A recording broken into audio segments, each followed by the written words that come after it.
അതെ, മനുഷ്യരായാൽ കുറച്ച് മനുഷ്യപ്പറ്റ് വേണം. മനുഷ്യപ്പറ്റ്. ഒരു കോക്രോച്ച് ജനതാ പാർട്ടി എന്ന് പറഞ്ഞൊരു ചെറുക്കൻ ഒരു മാസം മുമ്പ് ഇവിടെ കഷ്ടപ്പെട്ടത് നിങ്ങൾ മറന്നുപോയ? ഓർക്കണില്ലേ അതൊക്കെ? ഒന്നുമില്ല, ഒരു ചെറുപ്പക്കാരനല്ലേ. അമേരിക്കയിൽ നിന്ന് പുറത്താക്കി എന്നുള്ളൊരു കുറ്റം മാത്രമേ അവൻ ചെയ്തിട്ടുള്ളൂ. അവൻ ഡൽഹി എയർപോർട്ടിൽ ഇറങ്ങി വന്നു. അവനെ അറസ്റ്റ് ചെയ്യണ്ടേ? ചെയ്തില്ല. അവൻ പാർലമെൻറ്റ് സ്ട്രീറ്റ് പോലീസ് സ്റ്റേഷനിൽ പോയി, എന്നെ ഒന്ന് അറസ്റ്റ് ചെയ്യൂ. അവിടുത്തെ ഹെഡ് കോൺസ്റ്റബിൾ ആണെങ്കിൽ, ആരാടാ? ഞാൻ അഭിജിത്ത് ദീപ്. ആ, എന്താണെങ്കിലും ശരി. പുള്ളി പുറത്ത് പോയി തുപ്പിയിട്ടൊക്കെ വന്നു. അതാണല്ലോ അതിൻ്റെ ഒരു സ്റ്റൈല്. ഈ പോലീസ് സ്റ്റേഷനിൽ ഈ സമാധാനമുള്ള ആൾക്കാരുണ്ട്, പെട്ടെന്ന് ചൂടാകുന്നവരുണ്ട്. ഈ സമാധാനക്കാരുടെ വായിൽ മിക്കവാറും മുറുക്കാനുണ്ടാവും. അതാണ് അവരുടെ സമാധാനത്തിൻ്റെ ഒരു രഹസ്യം. കാരണം പെട്ടെന്ന് വായിന്നൊന്നും വരില്ല. ഇങ്ങനെ ഒന്ന് ഒക്കെ വെച്ചിട്ട് പുറത്ത് പോയി തുപ്പിയിട്ടൊക്കെ വന്ന് കഴിയുമ്പോഴത്തേക്കും ബാലൻസ് വീണ്ടെടുക്കും. എന്താണ് ചേർക്കാം? അല്ല, ഞാൻ സമരം ചെയ്യാൻ പോവുകയാണ്. ചെയ്തോ? അല്ല, അത് സമരം നിരോധിച്ചിട്ടില്ലേ? ഇല്ലല്ലോ. നിനക്കുള്ള പെർമിഷൻ ഇവിടെ കണ്ട് എഴുതി വെച്ചിരുന്നു. എടോ കുട്ടമ്പിള്ളേ, ഈ ചെറുക്കൻ്റെ പെർമിഷൻ ഒന്നെടുത്തേ. ആ പെർമിഷൻ ടൈപ്പ് ചെയ്ത് റെഡിയാക്കി കവറിലിട്ട് വെച്ചിരിക്കുക. അഭിജിത്ത് ദീപ് കെ എന്നാൽ കൊണ്ടുപോക്കോ പെർമിഷൻ, സമരം ചെയ്തു. ഈ ചെറുക്കൻ അന്തം വിട്ട് പോയി. അങ്ങനെ ജന്തർ മന്ദറിൽ പോയി. അവിടെയാണ് സമരത്തിൻ്റെ വേലിയേറ്റം നടക്കാറുള്ളത്, ഡൽഹിയിൽ. അവിടെ ഒരുപാട് പേര് സമരത്തിലുണ്ടാകും കേട്ടോ. ഈ ഒരു ദിവസം ഒരാളൊന്നുമല്ല. കാണ്ടപത്രാദി സാകല കാച്ചറയും അവിടെ സമരമൊന്നും പറഞ്ഞ് കൂടും. നമ്മളെ സെക്രട്ടേറിയറ്റിൻ്റെ വടക്കേ ഗേറ്റ് സമര ഗേറ്റ് എന്ന് പറയുമല്ലോ, അതുപോലെ ഡൽഹിയിൽ സമരം ചെയ്യാനൊരു സ്ഥലമുണ്ട്. അതാണ് ജന്തർ മന്ദർ. അവിടെ ആർക്കും ചെന്ന് സമരം ചെയ്യാം. അപ്പോൾ അവിടെ സമരത്തിന് പോയി. അവിടെയും ഒരു മനുഷ്യനില്ല. ആദ്യത്തെ ദിവസം 300 പേരേ ഉണ്ടായിരുന്നുള്ളൂ. ഞാൻ ഈ കഥയൊക്കെ നിങ്ങൾക്ക് ഓർമ്മയുണ്ടാവും. എന്നാലും പെട്ടെന്നൊന്ന് റീവൈൻഡ് ചെയ്യാൻ വേണ്ടി ഞാൻ പറയുക. 1000 പേര് കാണാനുണ്ട്, 500 പോലീസുകാരുണ്ട്, 300 സമരക്കാരുണ്ട്. ഉച്ച കഴിഞ്ഞപ്പോൾ ചെറുക്കൻ തളർന്നു, വീണു, ചൂട് വല്ലാതെയായി. അവന് AC കാറിലിട്ട് പൂട്ടി, സലാം മാർജായക എന്നൊക്കെ പറഞ്ഞിട്ട് എന്തു വായിക്കോട്ടെ. ആ ദിവസം അങ്ങനെ പോയി. അവൻ പറഞ്ഞു, ഞാൻ തിരിച്ച് മഹാരാഷ്ട്രയ്ക്ക് പോവുകയാണ്, അടുത്ത ആഴ്ച ഞാൻ കാണിച്ചു തരാമെന്നൊക്കെ പറഞ്ഞു. ഒരാഴ്ച കഴിഞ്ഞപ്പോൾ ചെറുക്കൻ വീണ്ടും വന്നു. അവിടെ ഒരു മനുഷ്യനില്ല. അവസാനം കരച്ചിലും പിഴിച്ചിലും ഒക്കെ ആയി. ജവഹർലാൽ നെഹ്റു യൂണിവേഴ്സിറ്റി, അതാണല്ലോ അലമ്പന്മാരുടെ കേന്ദ്രം, അവിടെ വിളിച്ചു പറഞ്ഞു, എൻ്റെ പൊന്നു ചേച്ചി ആരെങ്കിലും വരണമെന്നൊക്കെ പറഞ്ഞു. അപ്പോൾ അവിടെ ഈ സ്ഥിര അലമ്പ് പരിപാടി പാർട്ടിക്കാരുണ്ട്. മോദി തേരി ഖബർ ഖുദേരി എന്നൊക്കെ പറഞ്ഞ് പാട്ട് പാടുന്നവർ. അവരുടെ മറ്റേ ഗിഞ്ചറ ദഫ് അതുമൊക്കെ ആയിട്ട് അവർ വന്നു. അങ്ങനെ 100-150 ആളായി. ഷോ അങ്ങ് തുടങ്ങി. പക്ഷേ ആൾ കൂടുന്നില്ല. ഇവർ ജവഹർലാൽ നെഹ്റു യൂണിവേഴ്സിറ്റിയിൽ നിന്ന് വന്നവർക്ക് ശകലം തണ്ണിയും മറ്റു പരിപാടിയൊക്കെ ഉണ്ടെങ്കിലേ അവർ നിൽക്കുകയുള്ളൂ. ഇതിനൊക്കെ കാശ് കൊടുക്കാനാരാ? കാശില്ല. അപ്പോൾ ഇവൻ വിചാരിച്ചതെന്ന് വെച്ചാൽ ചെറുപ്പക്കാരെല്ലാം ഓടിക്കൂടിയിട്ട് 100 രൂപ, 500 രൂപ, 1000 രൂപ വെച്ചിടും. അപ്പോൾ ജെൻസി എല്ലാം കൂടെ ഓടിക്കൂടും, കാശ് ഇഷ്ടം പോലെ വന്ന് ചാടും. അങ്ങനെയൊക്കെ ചെയ്ത് രാജ്യം മുഴുവൻ സ്തംഭിപ്പിക്കും. നരേന്ദ്രമോദി രാജിവെക്കും. ഇതായിരുന്നു ചെറുക്കൻ്റെ പ്ലാൻ. ഈ പ്ലാനൊന്നും നടക്കുന്നില്ല. പോലീസുകാർ കാത്തു നിന്ന് മെല്ലെ മെല്ലെ ഓരോന്നായിട്ട് പിരിഞ്ഞു പോയി. ഇപ്പോൾ ഏതാണ്ട് 10-20 പേര് കഷ്ടിച്ച് പകൽ സമയത്ത് അവിടെ വന്നാലായി. അപ്പോൾ ഇവൻ എന്ത് ചെയ്തു? ഇവൻ സബ് കോൺട്രാക്റ്റ് കൊടുക്കാൻ തുടങ്ങി. അപ്പോൾ ആദ്യം ക്രൗഡിനെ സബ് കോൺട്രാക്റ്റ് ചെയ്തു. കുറച്ച് പേര് ഈ ഡൽഹിയിൽ ഈ ഹരിയാന ഭാഗത്തു നിന്നൊക്കെ വാടകയ്ക്ക് ആളെ കിട്ടും. നിങ്ങൾക്ക് സദസ്സ് തികഞ്ഞില്ലെങ്കിൽ വാടകയ്ക്ക് പറഞ്ഞു കഴിഞ്ഞാൽ ആളാം ഇത് ഇത്ര രൂപ എന്ന് പറഞ്ഞു. ചില്ലറയൊന്നും അല്ല കേട്ടോ, 10,000-2,000 രൂപയും പിന്നെ ശാപ്പാടും ഒക്കെ കൊടുക്കണം. അങ്ങനെ ചെയ്ത് കഴിഞ്ഞാൽ കുറേ പേര് ഓടിക്കൂടും. ഇത് ഈ ജന്തർ മന്ദറിലെ വെയിലത്ത് നിൽക്കണമെന്ന് പറഞ്ഞപ്പോൾ അവരും വന്നില്ല. അവർ പറഞ്ഞു 2,000 അല്ല 4,000 തന്നു കഴിഞ്ഞാലും വെയിൽ കൊള്ളാൻ ഞങ്ങളില്ല, പന്തലിട്. അങ്ങനെയാണ് ഞങ്ങൾ പന്തൽ വന്ന് ഉറക്കം തൂങ്ങി ഇങ്ങനെ ഇരിക്കാം. ശാപ്പാട് റെഡിയാകുമ്പോൾ പറഞ്ഞാൽ ഞങ്ങളത് കഴിച്ചിട്ട് പിന്നെയും പന്തലിരുന്ന് ഉറക്കം തൂങ്ങിക്കൊള്ളാം. ഇത്രയും വലിയ പന്തലിടാൻ ചെറുക്കൻ്റെ കാശ് വിടുന്നു, അതുമില്ല. അപ്പോൾ അത് പൊളിഞ്ഞു. അപ്പോൾ ഉള്ളത് വെച്ച് മിന്നിക്കാമെന്നൊക്കെ പറഞ്ഞിട്ട് അപ്പോഴാണ് നമ്മുടെ റിട്ടയേർഡ് ആന്തോളൻ ജീവി സോനം വാങ്ചുക്, പുള്ളിയെ വിളിച്ചു. പുള്ളി എന്തെങ്കിലും കിട്ടാനിരിക്കുകയാണ്. മറ്റേ ലഡാക്കിൽ പ്രശ്നമുണ്ടായി, പുള്ളി ജയിലിലൊക്കെ ആയിരുന്നു. പുള്ളിയുടെ ഭാര്യ സുപ്രീം കോടതിയിൽ കടന്ന് തലയിട്ടറിഞ്ഞ് കരഞ്ഞ് 4-5 മാസം എടുത്തു. അവസാനം ജയിലിൽ നിന്ന് സുപ്രീം കോടതി അമിത്ഷായോട് പറഞ്ഞു, തുറന്ന് വിടറോ ഈ പണ്ടാരത്തെ എന്ന് പറഞ്ഞു. സോളിസിറ്റർ ജനറൽ തുഷാർ മേത്തയോട് പറഞ്ഞു, തുറന്നു വിടാ, എന്തൊരു ശല്യമാണ്. അവസാനം തുറന്നു വിട്ട ആശയം പണിയൊന്നും ഇല്ലാതെ തെക്ക് വടക്ക് നടക്കുകയാണ്. അപ്പോഴാണ് അഭിജിത്ത് ജിക്ക് വന്ന് കാണുന്നത്. എന്താടാ ചേട്ടാ, എനിക്കൊരു സഹായം ചെയ്യണം. എന്ത് വേണം? അത് എൻ്റെ സമരത്തിന് ചേട്ടൻ വന്നൊന്ന് സത്യാഗ്രഹം. നിൻ്റെ സമരമോ? അതെ, ഞങ്ങൾ കോക്രോച്ച് ജനതാ പാർട്ടി 2 കോടി ആൾക്കാരുടെ 2 കോടിയോ? അതൊന്നും അവിടെ ഇല്ലെന്നാണല്ലോ കേട്ടത്. അല്ല, അത് ഉണ്ട്, ഇൻസ്റ്റാഗ്രാമിലുണ്ട്. ഗ്രൗണ്ടിലിപ്പോൾ 10-75 പേരേ ഉള്ളൂ. ചേട്ടൻ ഞങ്ങളെ സഹായിക്കണം, കൈവടിയരുത് ചേട്ടാന്ന് പറഞ്ഞു. എടാ, സത്യാഗ്രഹം കിടക്കുക എന്ന് പറഞ്ഞാൽ ഒരുപാട് ചിലവൊക്കെ ഉണ്ട്. സത്യാഗ്രഹത്തിന് എന്ത് ചിലവ്? സത്യാഗ്രഹം നീ എന്താ വിചാരിച്ചേ? നിരാഹാര സത്യാഗ്രഹം എന്ന് പറഞ്ഞാൽ ഭക്ഷണം കഴിക്കാതെ സത്യാഗ്രഹം എന്നാണ്. അല്ല, അതിന് ഈ ചിക്കൻ സൂപ്പൊക്കെ ഒരു ഫ്ലാസ്കിലാക്കി, ആ ഫ്ലാസ്ക് തുണി കൊണ്ടൊക്കെ പൊതിഞ്ഞ് അതിൽ നിന്ന് ഇടയ്ക്കിടയ്ക്ക് വെള്ളം കുടിക്കുന്ന പോലെ ചിക്കൻ സൂപ്പ് കുടിക്കുക, ഇങ്ങനെയൊക്കെയാണ് നിരാഹാരം. അല്ലാതെ നീ വിചാരിച്ച പോലെ മഹാത്മാഗാന്ധി കിടന്ന പോലെ പട്ടണം കിടക്കാനൊന്നും എന്നെ കിട്ടില്ല. അല്ല, ഏതായാലും ചേട്ടനൊരു സ്റ്റാർ വാല്യൂ ഉണ്ട്, ചേട്ടൻ വരണം. ചെറുക്കൻ വട്ടം ഒരു പിടുത്തമാണ്. അവസാനം സോനം വാങ്ചുക്ക് പറഞ്ഞു, ഞാൻ വരാമെന്ന് പറഞ്ഞു. സോനം വാങ്ചുക്ക് എന്നൊക്കെ പറഞ്ഞിട്ടുണ്ട് കേരളത്തിലെ മാധ്യമങ്ങൾ നമ്മളുടെ എന്ത് വംശമാണ്? പ്രശാന്ത് രഘുവംശം. ഇയാളൊക്കെ അങ്ങ് തുള്ളിച്ചാടി, വന്നേ വാങ്ചുക്ക് വന്നേ, ഇന്നാ പിടിച്ചോ സിന്ദാബാദ് എന്നൊക്കെ പറഞ്ഞു. അപ്പോൾ അങ്ങനെ ഒരു ദിവസം ആദ്യം കിട്ടി. അപ്പോൾ ആരൊക്കെയൊക്കെ വന്നു. ഇത് കഴിഞ്ഞപ്പോൾ ആൾക്കാർ വീണ്ടും പോയി. കുറേ പിള്ളേർ അവിടെ വരുന്നുണ്ട്.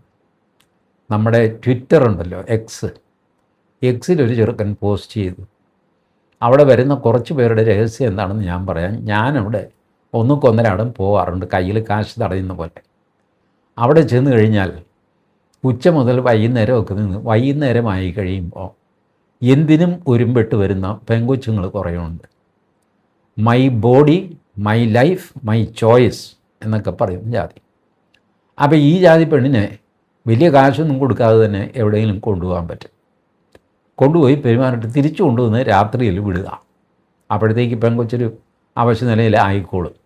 കാരണം ഇവനെ ഒറ്റയ്ക്കൊന്നും അല്ലല്ലോ. അത് കഴിഞ്ഞിട്ട് ഇവൻ വീട്ടിൽ പോകും, കിടന്നുറങ്ങും. വീട്ടുകാർക്കും ഇവ എങ്ങനെയെങ്കിലും ഒഴിഞ്ഞു കിട്ടിയാൽ മതി. വീട്ടിൽ കിടന്നാൽ അവിടെ കിടക്കപ്പുറതിയില്ല അച്ഛനും അമ്മയ്ക്കും. അപ്പോൾ അങ്ങനെയാണ് ഈ കലാപരിപാടി നടക്കുന്നത്. അവൻ എക്സിൽ നീട്ടിപ്പിടിച്ചങ്ങ് എഴുതിയെന്ന്. ഞാനിത് വായിച്ച് അന്തം വിട്ട്, എൻ്റെ ദൈവമേ, അതൊക്കെയാണ് നടക്കുന്നത്. മേരാ ലിങ്ക് മേരി മർജി, ഒരു പെങ്കൊച്ച് ഈ വീഡിയോ ഒക്കെ യൂട്യൂബിലുണ്ട്. ഞാനീ മറ്റേ കോപ്പിറൈറ്റ് പേടിച്ചിട്ടാണ് നിങ്ങളെ കാണിക്കാത്തത്. മാത്രമല്ല അതിൻ്റെ അശ്ലീലം ഓർത്തിട്ട്. മേരാ ലിങ്ക് മേരി മർജി, ഹറേ കാ ലിങ്ക് ഉസ്കി മർജി ഹെ, ദൂസരേ കാ ലിങ്ക് മർജി തുമാരാ ചലേഗാ. ക്യാ ബാത് കർ രഹേ യാർ. എന്തു വാങ്ങിക്കോട്ടെ, അതൊക്കെ വിളിച്ചു പറയുന്ന കക്ഷികൾ. ഇതിനിടയ്ക്ക് എനിക്ക് വളരെ സംതൃപ്തി തോന്നിയ കൗതുകകരമായൊരു കാഴ്ച കണ്ടു. നമ്മളുടെ MA ബേബി, മാർക്സിസ്റ്റ് പാർട്ടിയുടെ സർവ്വസൈന്യാധിപൻ, അഖിലേന്ത്യാ secretary MA Baby, politburo member Brinda Karat, ഇവർ രണ്ടുപേരും സോനം വാങ്ചുക്കിനെ സന്ദർശിക്കുന്നു.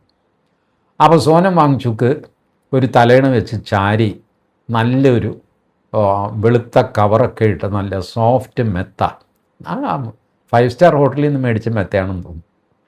അങ്ങനത്തെ മെത്തയിൽ പുള്ളി കാല് നീട്ടി ചാരിയിരിക്കുകയാണ്.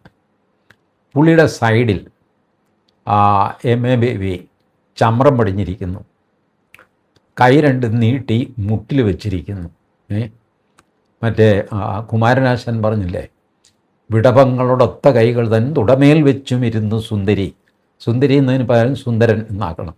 വെള്ളത്താടി, വെള്ളമുടി, വെള്ള ഷർട്ട്, വെള്ളമുണ്ട്, ഇതൊക്കെയായിട്ട് നാരായണ ഗുരു സ്റ്റൈലിൽ പുള്ളി അങ്ങനെ ഇരിക്കുകയാണ്. പുതപ്പില്ലെന്നേ ഉള്ളൂ. നാരായണ ഗുരുവിനെ ഇങ്ങനെ പുതപ്പിക്കുകയല്ല, ഇയാൾക്ക് അതില്ല. അപ്പം ഞാൻ നോക്കിക്കഴിഞ്ഞപ്പോൾ നമ്മുടെ സഞ്ജയ് സുബ്രഹ്മണ്യം അല്ലെങ്കിൽ മഹാരാജപുരം സന്താനം ഇവരൊക്കെ കച്ചേരിക്കിരിക്കുമല്ലോ.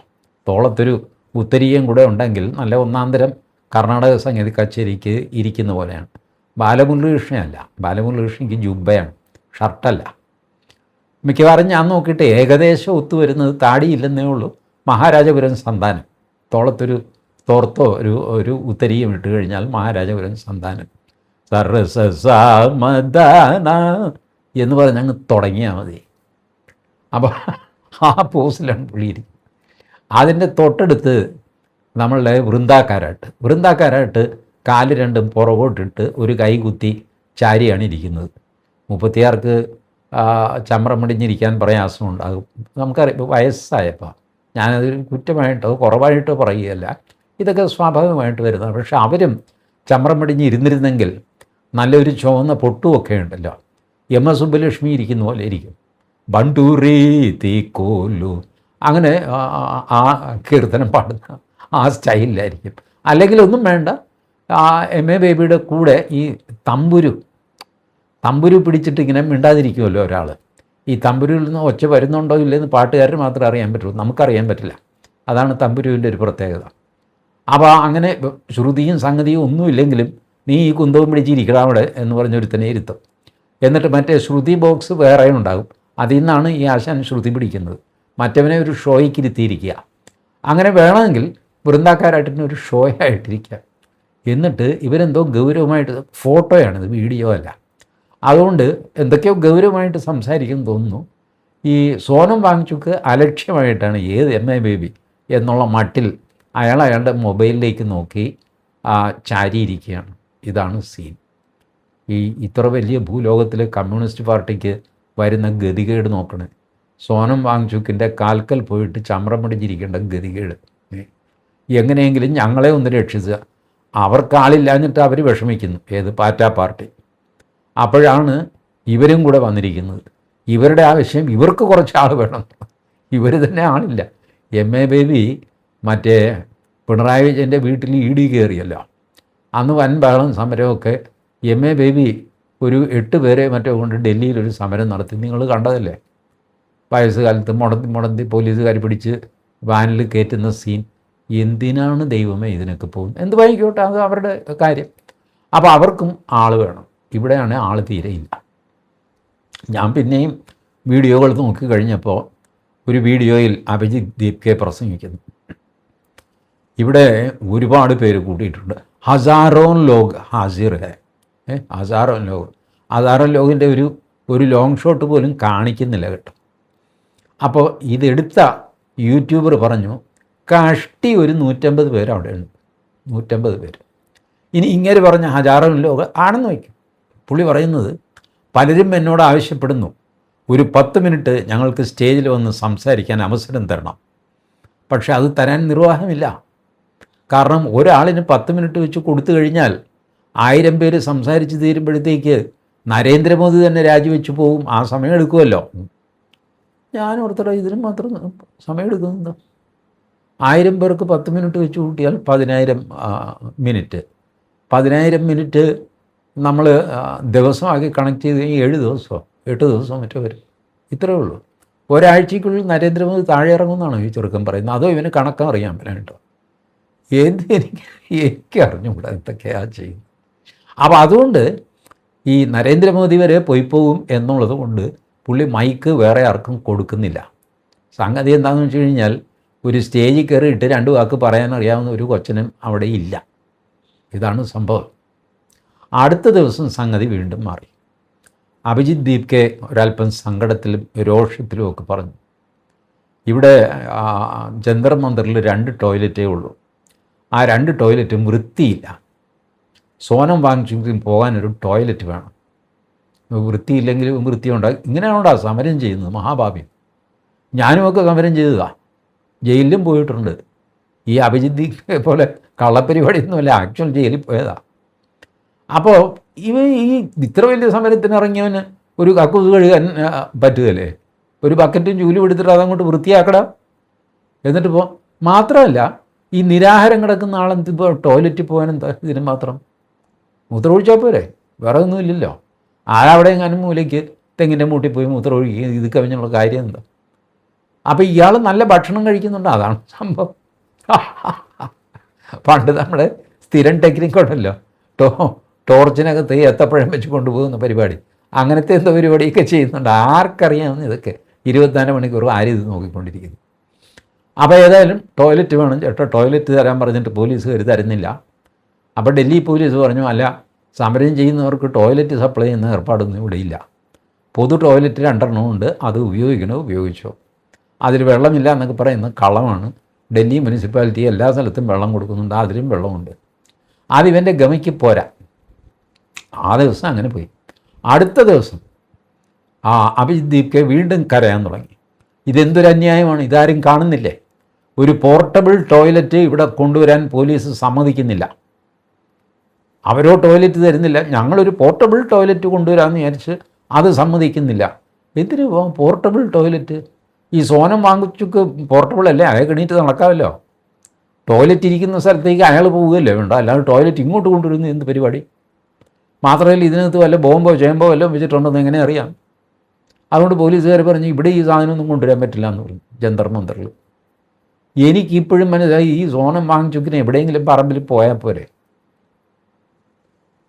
വിശാലമായിട്ട് ഡൽഹി കിടക്കുന്നു, എവിടെയെങ്കിലും പോവുക, ചപ്പ് ചവറുള്ള സ്ഥലത്തോ വല്ല കുറ്റിക്കാട്ടിലോ എവിടെയെങ്കിലും പോയി പണ്ടാറടങ്ങുക. ഇതൊക്കെ ഇത്ര വലിയ കാര്യമാണ്? ഇത് വലിയ കാര്യമാണ്. ഇവൻ്റെ സമരം പൊളിയുന്നത് കക്കൂസില്ലാഞ്ഞിട്ടായിരിക്കും. പറഞ്ഞിട്ട് കാര്യമില്ല. നമ്മുടെ ഉമ്മൻചാണ്ടി ഭരിക്കുമ്പോൾ സോളാർ കേസ് മൂപ്പിച്ചിട്ട് LDF സെക്രട്ടേറിയറ്റ് വളഞ്ഞു. രാപകൽ സമരം അല്ലേ, നേരം വെളുത്തപ്പോൾ സംഗതി കുഴപ്പമായി. ഇതിന് മാത്രം 10,000 6,000 ആളുണ്ട്, എന്തു ചെയ്യും? ഒടുവിൽ കൈയും കാലും പിടിച്ച് തിരുവഞ്ചൂർ രാധാകൃഷ്ണൻ്റെ കാല് പിടിച്ചു. എൻ്റെ പൊന്ന് ചേട്ടാ, എന്തെങ്കിലും ഇതിനൊരു സമാധാനം ഉണ്ടാക്കണം. പുള്ളി പറഞ്ഞു, നമുക്കൊരു കാര്യം ചെയ്യാം, ഒരു ജുഡീഷ്യൽ അന്വേഷണം അങ്ങ് പ്രഖ്യാപിക്കാം, അത് വെച്ചിട്ട് നിങ്ങൾ സമരം പിൻവലിക്കുന്നു. അതെങ്കിലും അതെന്ന് പറഞ്ഞു.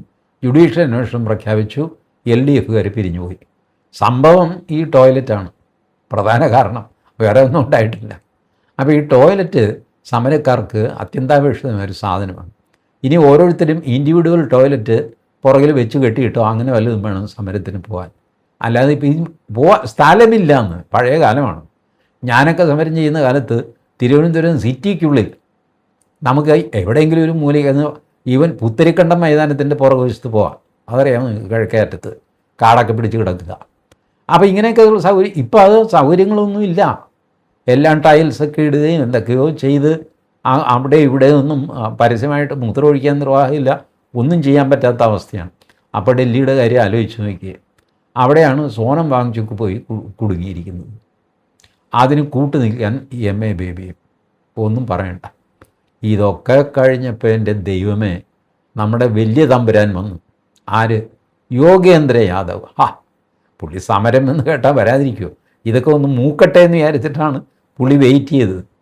പുള്ളി വന്നു. പുള്ളി പറഞ്ഞു, ഇപ്പം ഈ കാണുന്ന ആൾ കുറവാണ് എന്നൊന്നും നിങ്ങൾ വിചാരിക്കേണ്ട, മൊത്തം ഭാരതം നിങ്ങളുടെ പുറകിലുണ്ട്. മൊത്തം ഭാരതം നിങ്ങളുടെ പുറകിലുണ്ട്. ഈ മോദി സർക്കാരിനെ വലിച്ച് താഴെയിടാതെ നമ്മൾ ഈ സമരത്തിൽ നിന്ന് പിന്നോട്ട് പോവുകയില്ല. നമ്മളെന്ന് പറഞ്ഞു കഴിഞ്ഞാൽ പുള്ളി കുറച്ച് കഴിയുമ്പോൾ പോകും. നിങ്ങളിവിടെ ഇരുന്നോ, ഇതാണ് ഈ വെയിലും കൊണ്ട്. ചൂട് എത്രയാണെന്നറിയാമോ ഡൽഹിയിൽ? നല്ല കളിയായിപ്പോയി.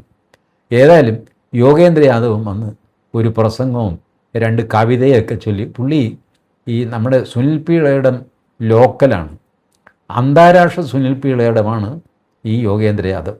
അത്രയും നിങ്ങൾ മനസ്സിലാക്കിയാൽ മതി. ഹിന്ദിയിലാണ് പുള്ളിയുടെ പെരുമാറ്റം. പലർക്കും ഹിന്ദി പിടികിട്ടാത്തതുകൊണ്ട് നല്ല രസമാണ് കേട്ടോ കേട്ടുകൊണ്ടിരിക്കാൻ. ഇവരുടെയൊക്കെ വലിയ വലിയ കാര്യങ്ങളൊക്കെ പറയുന്നത് കേൾക്കാൻ നല്ല തമാശയാണ്. അങ്ങനെ ഈ കോക്രോച്ച് ജനതാ പാർട്ടി വഴിയാധാരം പട്ടി കാർന്നവരായിട്ട് ഇങ്ങനെ നിൽക്കുകയാണ്. ഇവരെ മലയാള മാധ്യമങ്ങൾ അവഗണിക്കുന്നത് ക്രൂരതയാണ്, മനുഷ്യാവകാശ ലംഘനമാണ്, മനുഷ്യപ്പറ്റില്ലായ്മയാണ്. അതുകൊണ്ട് ആ ചുമതല പത്രികക്കാരുടെ അനുവാദത്തോടുകൂടി ഞാൻ ഏറ്റെടുത്തു.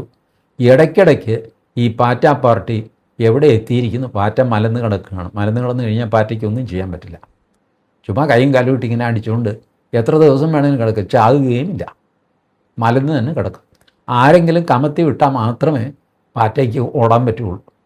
കമത്തി ഇട്ട് കഴിഞ്ഞാൽ പാറ്റയെ നിങ്ങൾ നോക്കും, കമത്തി ഇട്ട് കഴിഞ്ഞാൽ പാറ്റ കുറച്ച് നേരം അനങ്ങാതെ കിടക്കും. അത് കഴിഞ്ഞിട്ടൊരു പാച്ചിലാണ് അങ്ങോട്ട്. ഇതൊക്കെ നമ്മൾ നിരീക്ഷിക്കേണ്ട ആ പ്രകൃതിയിലെ കാര്യങ്ങളാണ് ഓരോ ജന്തുവിൻ്റെ. അപ്പോൾ അങ്ങനെയുള്ള പാറ്റ ഇപ്പം മലന്ന് കിടന്ന് ഡൽഹിയിൽ കൈയും കാലും ഇട്ട് അടിക്കുകയാണ്. അതിന് ഏതെങ്കിലും ഒരു ദിവസം ഡൽഹി സർക്കാരോ കേന്ദ്ര സർക്കാരോ ആരെങ്കിലും ഒന്ന് കമത്തിയിടും, അതൊന്ന് ചിമിങ്ങിയിട്ട് പിന്നെ ഓടിപ്പൊക്കോളും. ഇതാണ് ഇപ്പോഴത്തെ അവസ്ഥ. അതിൻ്റെ കാലാവസ്ഥയൊന്ന് മൂക്കട്ടെ എന്ന് വിചാരിച്ചിട്ട് ഡൽഹി സർക്കാരും കേന്ദ്ര സർക്കാരും ഒക്കെ കാത്തിരിക്കുകയാണ്. ആകെ 150 പേരല്ലേ ഉള്ളൂ, നമുക്ക് കൈകാര്യം ചെയ്യാൻ അവിടെ കിടക്കട്ടെ വെയിലത്ത് എന്ന് പറഞ്ഞിട്ട് ഇരിക്കുകയാണ്. ഇതാണ് സ്റ്റാറ്റസ്. പുതിയ പുതിയ വിവരങ്ങളുമായിട്ട് ഇടയ്ക്കിടയ്ക്ക് ആഴ്ചയിലൊരിക്കലെങ്കിലും ഞാൻ നിങ്ങളെ അപ്ഡേറ്റ് ചെയ്തോളാം. അതല്ല, ഭൂമി കുലുങ്ങുന്ന ഏതെങ്കിലും സംഭവം ഉണ്ടായിക്കഴിഞ്ഞാൽ അത് ഞാൻ അർജൻറ്റായിട്ട് തന്നെ നിങ്ങളെ അറിയിക്കാം. Thank you.